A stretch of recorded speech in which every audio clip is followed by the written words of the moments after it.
Hey everybody, welcome to the Falcon one-shot. On the agenda today we have Skyhill, which is an interesting game, at least for me because I have a slight bit of history with this game and it all goes back if you guys want to gather around for story time here. About a year and a half ago, maybe a year, I got a demo review for the game when the game was barely in its infancy. It was, I think, barely going through the whole Kickstarter or fan funding, crowdfunding type of phase, and I got a copy of it thrown my way just to check out for the channel. Unfortunately, back then I only covered console games, and I really had a terrible PC recording setup, so it was really not meant to be. But I played the game and I really enjoyed the little small demo of it. So it's really cool to see that now this is actually getting a full Steam release on October 6th now, and that the crowdfunding, fan funding, whatever it was actually went through. I'm really looking forward to it because the game was really fun then and it's a lot more fun now. It kind of takes place in a fictional post-World War III setting, and you're stuck in this Skyhill, essentially at the very top floor, and you want to get out of here on the very first floor. You have to go through 100 floors of a bunch of dangers, mutants, hunger. You have to manage your hunger, your health, all sorts of survival type of needs. So again, if you're familiar with the channel, you know I'm a big survival buff, so this is right up my alley. I'm not going to reveal too much of the story because the game is still pretty far out from release, so I don't really want to do a disservice to the developers or the publishers or whatever, but I will at least show off the gameplay mechanics and how it works out to see if it's something you actually enjoy. Anyway, let's get into the game over here. We will do new game. Yes, I do want to start a new game. We'll go with normal here, and I'll turn the tutorial off because I'm kind of, for the most part, pretty aware how this works out. Now, this game, as I mentioned, has a bit of a roguelite-like type of element to it where expect to die a lot. You will unlock a bunch of passive and active abilities as you die and take more runs and actually meet certain quotas out there. But expect to die a lot until you really understand the game and how it works out, how to survive, what to make the best choices, best weapons to actually craft. There's a bunch of variables in the game, so it definitely has a lot of replayability as well. Right now, on the last run, I actually unlock Rampage, which is you always strike first, you never give up, you won't go down. Losing is only an option for your enemies, so I'll pick this one up for our run right now. And in terms of our active abilities, we have Hard Times.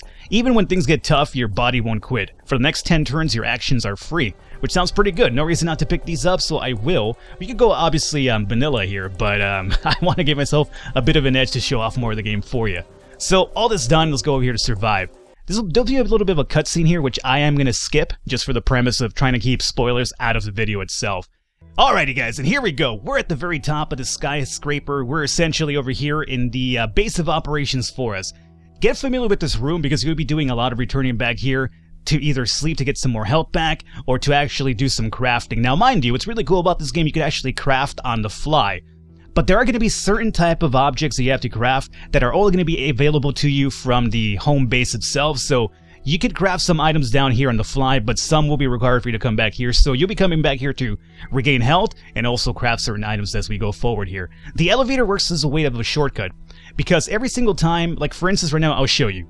Right now we're at 50 food of 100, right? I'm going to move down here one floor. And this is going to show you right now, we lost one bit of hunger meter right here, so we're at 49. Every single time you move down a floor or into a room, you use up 1 point of food and hunger over here. So essentially, once this hits 0, you start losing health. And your health drops down to 0, it's basically game over. You know how that works out. So this is going to be a way to limit you a bit. So you definitely want to use shortcuts like the elevators, but sometimes these require certain actions to activate, like actually fixing them, and sometimes random events as well that you might want to partake in to actually unlock some shortcuts. So you got to definitely keep that in mind. So right now we're down here. There's really not much we can do. There's nothing we can craft, so we might as well just start searching around. We'll come to this room here, and let's see what we find in this little shelf here. We found a stiletto. Nice. That should be... Ooh. This is a really good weapon to start off with. All the loot's going to be randomized, as you can imagine, like a roguelite game, so don't expect to find the same items in every single place here. This is a good start because this is actually a weapon you have to craft up in your base of operation, and it requires quite a few items to make. Now, the only problem for me right now is that I don't think I could use this weapon properly because I need a skill speed of 7, and we only have 5. So the moment I level up, I could probably use this. I could probably use this now, but it's not going to be as effective. But we'll be taking a negative 33% effectiveness out of it, which is still going to be damage to 4.7, which is a lot better than our bare fist anyway. So I guess we will hold on to it, but it's not going to be as effective as possible.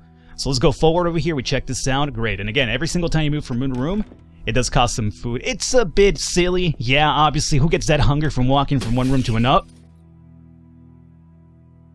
That's weird. That's never happened before. Yeah, who gets hungry from moving from one floor to another? Nobody does, but just think of it as a gameplay mechanic in a sense here. Let's find out what the hell this is, though. We got some food. I got an achievement unlocked as well for scavenger. That's great. What is this? Ooh, raw meat hunger 20. So maybe there's a way to cook this at some point or another, and you could actually get even a higher boost to your hunger if you do cook it, because this is raw meat. Huh, interesting. Alrighty, well, that's a really good weapon, item to start off with over here. So let's go back and drop down another floor. Okay, here we have some combat. So obviously, there's going to be combat involved in the game. This kind of takes place as a bit of a turn-based type of movement system, where I could just go into here and just start attacking this monster over and over and over. And what's pretty cool about this is if I click this here, I'm pretty sure this is the one, right? Yeah. So, check this out. If I was to attack them when this button is actually up, it'll be like an automatic type of fight where they'll take turns on each other, just hitting each other until one goes down or the other one wins. However, if I click this down, I now have a more, I guess, indicative attack pattern where I could actually aim at certain parts of his body. Like, for instance, I could aim at the head. It's going to be a 50% chance to hit, but the damage will be 4 to 9.4. I could go for the arms, 90% chance to hit, damage 1.4, 3.29, etc., etc. So as you can imagine, if you aim for a more critical part of the body, higher damage, but again, also a lower chance to actually hit. So it's going to be up to you to kind of mix it up if you want to go about it this way. Otherwise, you could just go over here and go into full auto attack, and you'll just take some random shots at each other. For the premise of this video, I'm going to go ahead and do it this way and not take too much time doing this. But I'm actually, when the game is closer to release, I'm actually interested in covering the game for sure. So I might actually, you know, be a bit more, oh, we missed that one. That's really unfortunate. Come on, dog. 3.2. We got an extra turn. Great. Aha. Stabbing this man with a stiletto here. Actually, is that like a heel stiletto? Probably. I wouldn't be surprised. He's down to 8.6 of 20. We still have 90. We're fine. 2.8. So, one more good hit should just about do it for us. There it is. Great. So for that, we will get some experience, which again, we could level up our stats, which is going to be good, because if we can level up our speed, we'll be able to use the stiletto a lot more effectively. Let's find out what's in this little vending machine here. I don't have any change on me. Oh, so you definitely are going to have to find change to actually get into this? Well, you can't just break it down? I'm pretty sure nobody's going to mind, considering there's rabid mutants running around. But okay, I guess this guy is a man of character and morals. This guy is empty, so there's nothing to loot from this body. Let's go over here. Alrighty, we have a stereo system, a shelf. We found some, oh, coins! That's probably what we need then. Aha! So once you get some coins, I got some electrical tape from a vending machine. I could keep doing this. Oh, so more coins, the more you could actually go into a vending machine. Good to know. Why people are selling electrical tape from a vending machine at a hotel? Really beyond me, but hey, I'm not gonna question it. Let's go into this other room over here and find out what's in here. Alrighty. We got scrap metal, which is gonna be used for crafting, and that's empty over here. Okay. How's our hunger looking like? We're down to 40. We'll be down to 39 by the time we get down here. This guy is 20 HP. We're at 84. I guess we'll just slug it out regularly here. 3.6, 3.4, 3.6. You know what? I'll do a more tactical attack here to show this off here. So, for instance, I guess the body... This is going to be way too much of a gamble. 50% chance to hit. Let's give it a try, sure. Yeah, we missed. No surprise there, he got a critical hit on me too. I'm not too happy about that. Let's give it a try again. Hey, 6.8, we actually landed 1. But that's as far as I'm doing that one. Let's just finish him off. There you go. Great. Any items on this individual? Empty. Ah, of course. And this is going to be our active rampage. You always strike first. This is going to be a passive. This is going to be our active one, hard times. Even when things get rough, your body won't quit. For the next 10 turns, you use your actions are free. Actions are free, huh? 10 turns. Oh, so wait. And I'm going to use that now? Let's use it now. Sure. Hard times. We'll click on this here. And... Alright, cool. So what that did is essentially, as you can see, we did not lose any sort of hunger meter for that. That's a really good skill, actually. Alright, I kind of like it. That's empty. And this here is going to have overripe pepper and rags. Good. So that's really like the next... Oh, I have an enemy here. Let's go ahead and just slug it out regularly. I'm still really looking forward to getting into how this hard time things works here. I kind of really like it. I'll see how long it actually does last. Is it really like free turns until this hits 0? If so, man, it's a really overpowered skill. I'm not complaining. Because you die a lot in this game, believe me. I already took this out for a few spins and, you know, couldn't get too far, unfortunately. But I figure the more you actually learn the game, the mechanics behind it, and also you unlock more skills, it'll probably be a lot easier on further runs ahead of time. We got some more raw meat, which is actually really good. We got some alcohol as well. We have a level up. Let's go ahead and bump up our speed, and this will give us a chance to use the stiletto properly now. So we even have a little bit of a bonus boost to his 1.8 because of our speed. Nice.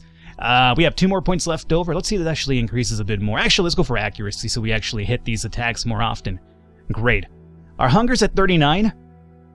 Now, the overripe pepper is hunger 5. 50% chance of becoming intoxicated and losing 8 health points. Huh. Interesting. And then alcohol is going to be straight up hunger 10. We might as well use the alcohol now then. So, I'll use the alcohol. Hunger went up a little bit. That's not normally how it works out for me. When I drink, I just get hungry. That's just my thing. Like, I get the beer munchies, I guess you could probably call them. I have no more coins to actually buy stuff over here, so we'll continue going down forward a bit more. I'm almost kind of considering going back up to my base of operations to get some sleep because our health is relatively low. And we have no way to kind of clear our health up on the fly, so we might want to go back pretty soon, maybe after one more fight. We have a note here. Writing on the cover of an empty notebook. Huh. Let's find out what this is about. Writing on the cover of an empty notebook, 6 months since I got the goddamn PhD in biology, so much of my life taken away. As it turns out, knowing that the Gobiadion Histrio can easily shift sexes doesn't help much when all I need to do is kill some damn mutants. Alright. And I guess over time you'll find more of those and actually uncover more of the story as you go forward, which is actually pretty neat. Yeah, so far we are still moving around, and we're not wasting any sort of points over here by moving around. That's actually really impressive. What is that? Flour. 6 hunger. I have to imagine at some point you're actually able to cook this food or actually combine some of it to make some better meals down the line. Because just eating flour straight up, I mean, sure, if you're in a bind, I guess you probably would, but I mean, come on. Oh, small medkit. Excellent. 30 health. That's really good. We'll use that now. Excellent. Alrighty. Now, if I wanted to use this, I can use this right now. Good. I'm not going to use it, but at least I know it's available. I want to get down to at least before we wrap it up here. So this is probably going to be the wrap-up point for this video, guys. Again, I don't want to show too much of it because I want to keep some of the, you know, I don't want to spoil too much of it. But I probably am going to cover this game once it's closer to release or on release, and then we'll probably look at it really extensively here, have a little bit more fun to it. But right now it's more of a, you know, just a preview in a sense for you. Now, this right here is going to be interesting. What we could do here is actually, let me click on it to show you. To fix the fuse box, I need cable. There is another way. I could try to improvise using whatever I have on hand. Maybe that will work, but it'll cost me some energy, and I may lose some materials in the process should I try. So, if you don't have the required item to actually fix the elevator, you can then use a makeshift item, but it's also going to cost you possibly some hunger, because if it fails, you'll lose like a certain amount of hunger to your meter, which could be a pretty bad thing. So it's up to you. It's an RNG type of chance here. We'll give it a try because I'm going to wrap it up anyway, so let's go ahead and give it a try. It worked! My efforts paid off. And this did cost us hunger, so the hard time skill does not actually overwrite events like this, which is fine. So what I did now is actually power up this room. Now the problem is that I cannot go into this elevator, but certain events like this will actually come down further down below. So if you find like an elevator in room... Actually, it's really important to fix this one because if, for instance, I went down here one more time, right? And let's assume for a second here that this wasn't broken, it was actually fixable. If I wanted to take this down all the way up to my loft, I would not be able to do it because this here would be broken down. So you essentially do have to fix every single elevator along the way so that you could actually take shortcuts from, like, say, room 80 up to your loft if you want to go down there faster as opposed to going room by room or floor by floor and using up your hunger meter. So yeah, it's really tactical in that sense. But we're going to wrap it up right here. Hopefully you enjoyed it. Leave a thumbs up. Leave a like to support. It does mean a lot. If you're interested in what you see, look at the store, the description below. There should be a link to the store page then. I will catch you next time.